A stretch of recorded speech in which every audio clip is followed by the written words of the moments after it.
level tok guru dia. Kita tengok level tok guru dia. Level tok guru dia. Dia kata apa? Royalti minyak, masa kami perintah dahulu, banyak kerengga mengacau. Abdul Hadi. Dia kata, Kerajaan Perikatan Nasional tidak sempat membaca perjanjian royalti minyak melibatkan negeri Terengganu kerana ada banyak benda nak diuruskan.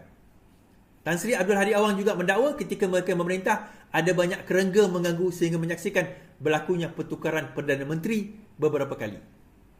Okey. Beliau ditanya demikian setelah ditanya oleh Ahli Parlimen Petaling Jaya, Lee Chin Chung, kenapa selepas berkaitan royalti minyak Terengganu tidak dibangkitkan sewaktu Perikatan Nasional memerintah bersama dengan PAS. Tuan-tuan, okay, dia punya alasan tu, memang saya tak boleh belah lah alasan Hadi ni. Saya tak boleh belah. Serius saya kata saya tak boleh belah. Kenapa? Dia alasan dia dua. Dia kata, kami tidak membaca perjanjian di antara Petronas dan Kerajaan Negeri Terengganu. Waktu dia memerintah tu dia tak membaca. Haji Hadi pernah jadi Menteri Besar tahun 99 sampai tahun 2003. 99 sampai 2003 beliau adalah Menteri Besar. Royalti minyak ni bukan tahun 90-an, tuan-tuan. Sebelum itu lagi. Royalti tu dah ada.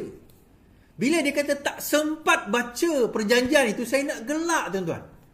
Saya nak gelak, bukan saya nak gelakkan dia, saya nak gelakkan walaon-walaon dan seluang-seluang yang percaya. Yang percaya apa yang dia cakap tu. Saya macam, biar betul. Dia orang percaya, dia kata tak sempat. Tuan-tuan tahu tak sebenarnya zaman PN memerintah telah diputuskan oleh Kerajaan Perikatan Nasional. Bukan Kerajaan Pakatan Harapan. Kerajaan Perikatan Nasional, saya ulang.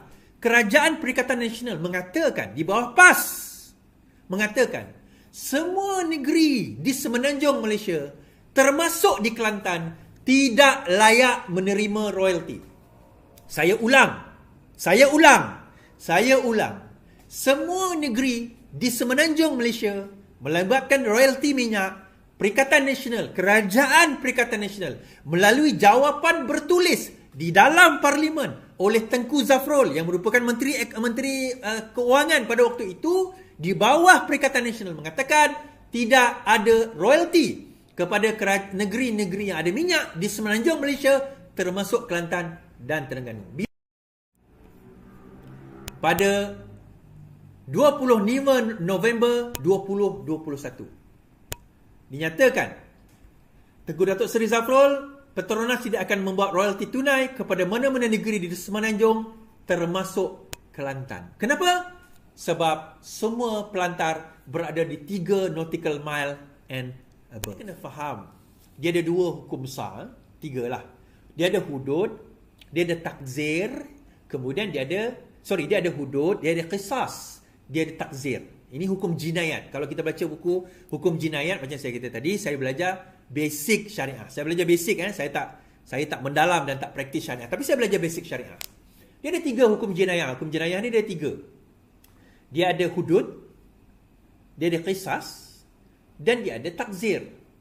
Okey, hudud ada 2 yang qati'i, kan? Qati'i iaitu mencuri dan juga qazaf, iaitu menuduh tanpa bukti. Seperti menuduh orang lain sebagai liwat, tak boleh bawa saksi, maka hendaklah disebat. Itu tak ada khilaf.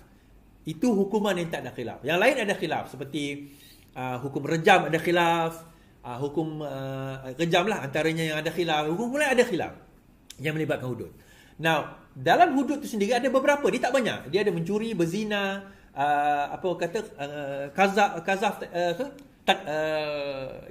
menuduh orang suci tadi. Ini adalah hukum yang ada dalam hudud, tak banyak, ada beberapa. Satu lagi kisas ni bunuh balas. Okey, itu satu. Selain daripada ini, ada satu undang-undang di dalam Islam dinamakan hukum takzir. Takzir ini apa dia, tuan-tuan? Apa saja hukuman yang tidak tertakluk di bawah kisas dan juga di bawah hudud tadi. So apa saja?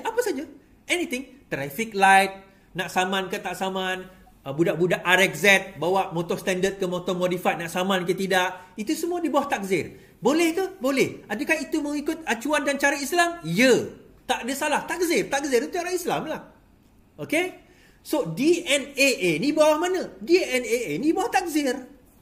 Takzir ni arti kata terpulang kepada budi bicara, apa orang kata, kehakiman ataupun kerajaan negeri itu tak menentukan apa saja. So bila dia memetik cerita Muhammad Al-Fatih tadi kena hukum sebab apa, memotong tangan bla bla bla sebagainya, menunjukkan itu bukan takzir, itu maksudnya apa kata, kesalahan itu telah dilakukan dan telah dibuktikan ke mahkamah. Dia tak boleh guna hujah tu untuk DNAA pun. Salah ke laut tu Haji Hadi ke laut hujah tu. Saya tak faham lah. Dia ni, benda tu benda basic. Dalam Islam benda tu benda basic. Takkan benda tu pun tak tahu. Saya tak faham. Kan? Saya tak faham. Kat mana yang dia tak faham takzir tu kat mana? Benda tu benda yang paling asas. Tak tuan-tuan? Yelah kita boleh gelak lah. Kita kata alah Is, benda tu benda kecil je Is. Yelah tuan-tuan, saya ni mungkin kita faham bab-bab tersebut. Tapi majoriti rakyat kita tak faham. Dia tak tahu. Jadi dia ingat, oh betul ke Islam ni tak ada benda-benda itu? Oh betul ke Islam tu tak ada begitu, tak ada begini? Oh betul ke Islam ni begitu begini? Oh betul ke Islam tu ke belakang disebabkan ini? Tak. Undang-undang Islam ni sebenarnya ke depan tuan-tuan. Sangat ke depan. Dan kita ada undang-undang, apa orang kata, kita dah mature dalam undang-undang jenayah kita. In fact, innocent until proven guilty, tidak bersalah sehingga dibuktikan bersalah, itu diambil daripada hadis, daripada prinsip hukum Islam itu sendiri sebenarnya. Ada hadis. Islam tu dah advance. Kita ambil contoh hukum pewarisan, bukan pewarisan, no, trust law, undang-undang amanah. Undang-undang amanah itu Islam advance. Surah An-Nisa dah menyebut tentang undang-undang amanah. Trust law, kan, trust law. So advance, benda tu sebenarnya advance. Tetapi kat mana yang tak advance-nya? Bila ada pemikir sebegini sendiri yang tak mengadvancekan, yang mengkebelakangkan, yang menutup sebenarnya cerita berkenaan dengan undang-undang yang sebenar. Kan, undang-undang yang sebenar.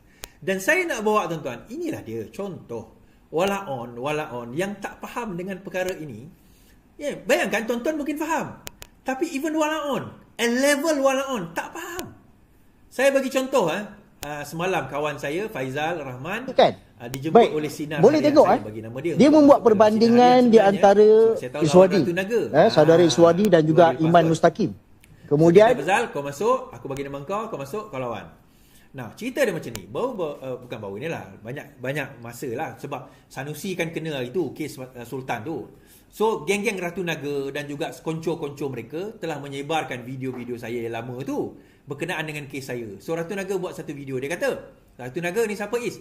Dulu dia UMNO, lepas tu dia join PKR di bawah geng kartel Azmin Ali, lepas tu dia keluar, dia masuk Bersatu. Sekarang saya tak tahulah dia makan dengan siapa. Itu saya jawapan saya. Okey, cerita dia buat satu video TikTok. Dia kata Iswardi boleh bebas sesuka hati. Ramailah budak-budak dia percaya dia kan. Kita dengarlah Faizal Rahman menyekut. Kita dengar tuan-tuan.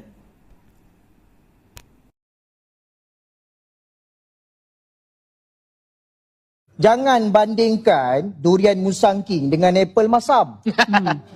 Ini adalah konten daripada TikTok Ratu Naga tadi. Saya dah tahu dah isu ni. Jangan bandingkan durian Musang King dengan apple masam.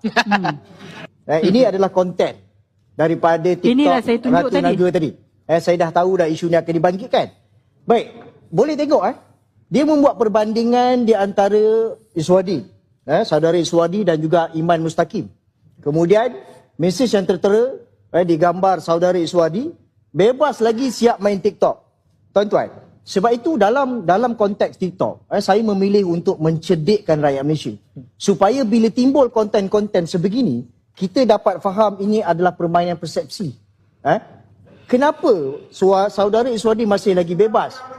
Kerana beliau menuntut untuk kesnya dibicarakan. Maknanya kes itu masih lagi berjalan. Beliau bebas berjalan kerana beliau diberikan jamin oleh mahkamah. Berbeza dengan Iman Mustaqim yang bila mana dia dituduh di mahkamah itu kerana membuat ugutan jenayah terhadap terus dipenjarakan. Kerana dia dipenjarakan kerana dia mengaku salah. Ngaku. Ini beza dia. Dia tak bawa peluang. Ini beza dia. Okey? Ya. Apakah adanya isu pendakwaan berpilih dalam hal itu? Bukan. Ini soal seseorang itu tertuduh. Okay. Iman Mustaqim dituduh, saudara Iswardi dituduh. Bezanya, Iman Mustaqim memilih untuk mengaku salah. Okey? Bila dia memilih untuk mengaku salah, sebab itulah dia dipenjarakan terus. Berbeza dengan saudara Iswardi yang memilih untuk kes ni dibicarakan. Betul. Tak ada isu pendakwaan terpilih. Kedua-duanya dituduh di mahkamah. So, maknanya, Ratu Naga, bila Ratu Naga mengatakan di dalam konten dia tidak mengandungi fitnah, kita kena faham dua konteks yang berbeza. Jadi, ini adalah perbandingan yang dibuat oleh Ratu Naga ini adalah satu perbandingan Musang King dan juga Apple Masam. Tak kena langsung faktanya. Okey, Ratu Naga silakan. Apa bezanya dekat sini? Imam Mustaqim tak ada duit, Iswadi ada duit. Dia tak ada lawyer. For your information, kalau nak tahu, Imam Mustaqim tidak diwakili peguam. Kau ingat peguam murah ke? Faham? Mampu bayar lawyer RM20,000, RM25,000. Mampu. Ya. Kalau kita jadi penuh berlari, kita tidak ada jurulatih, kawan kita lebih laju sebab ada jurulatih, takkan kita nak salahkan kawan kita kerana memiliki jurulatih? Tak adil. Rakyat biasa yang tidak mampu boleh meminta khidmat guaman percuma. Dan kalau Ratu Naga kasih dan sayang kepada Imam Mustaqim, berikan dia peguam. Ratu Naga lepas ini kalau ada yang begitu, fight, carikan peguam, minta peguam Perikatan Nasional, bantu. Okey. Silakan. Tim Milu ada kan? Okey, Tuan Faizal.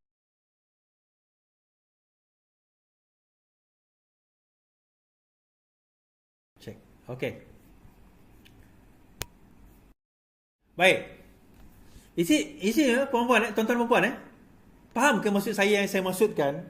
Benda asas pun dia orang tak faham. Sebab itu bila video tu terkeluar, sorry, geng-geng PN petik nama kau, geng-geng PN pasal kau punya kes petik nama kau, petik tolong jawab. Saya kata nak jawab apa? Bodoh, saya biarkan mereka. Bukan setakat bodoh, jatuh dalam kebodohan, jatuh dalam tong taik, bermain dengan taik, tuan-tuan. Saya biar je. So, Faizal Rahman, seorang lawyer yang berpengalaman, telah jawab.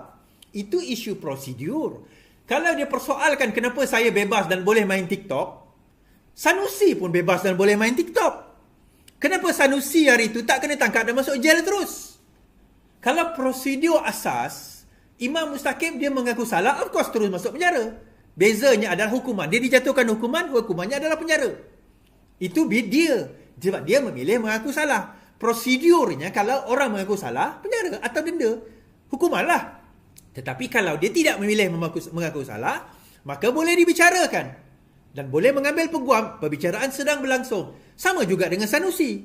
Kalau dia soal kenapa saya boleh bebas, saya boleh berTikTok, tak masuk penjara terus, soalan saya sama je. Kenapa Sanusi masih bebas, boleh jadi menteri besar, tak masuk penjara terus? Same question goes. Benda yang sama boleh kita persoalkan. Kenapa? Sebab itu bila dia orang buat video TikTok, dia buat komen begitu, saya gelak je tuan-tuan. Sebab bila saya tengok orang tu bodoh, saya biarkan mereka dalam kebodohan supaya nanti bila orang dah betulkan mereka akan nampak terserlah kebodohan tersebut. Itu. Dan dia kata, Imam Mustaqim tak mampu. Berbanding dengan Iswardi mampu. Mana kau tahu aku mampu? Kau ada check bank account aku? Dia beza dia tuan-tuan. Bak kata Wan Mahusin, kalau kau betul nak membela Imam Mustaqim, kenapa kau tak bagi peguam pada dia? Kenapa tak bagi peguam pada dia kalau betul kau nak bela dia? Dan kita di negara ini memang ada perkhidmatan peguam percuma. Ni saya nak cerita tuan-tuan. Saya masa dalam lokap hari itu, saya memang ada peguam. Dan peguam saya itu adalah kawan sama kelas dengan saya sendiri. Kawan kelas. Dia adalah classmate saya. Dan dia nak jadi peguam saya. Okey, itu satu. Tapi dalam masa yang sama, bukan free saya bayar juga. Saya nampak yang mana geng-geng yang tak ada peguam, ada hikmat peguam percuma. Kita pun tahu free legal aid dekat Malaysia. Tak percaya tuan-tuan boleh Google sendiri, boleh cek sendiri dalam website. Teruskan. Tapi saya biarkan mereka berada di dalam kebodohan. Sebab saya tahu tuan-tuan, dah itulah level pemikiran pihak-pihak seluang dan walaon ini.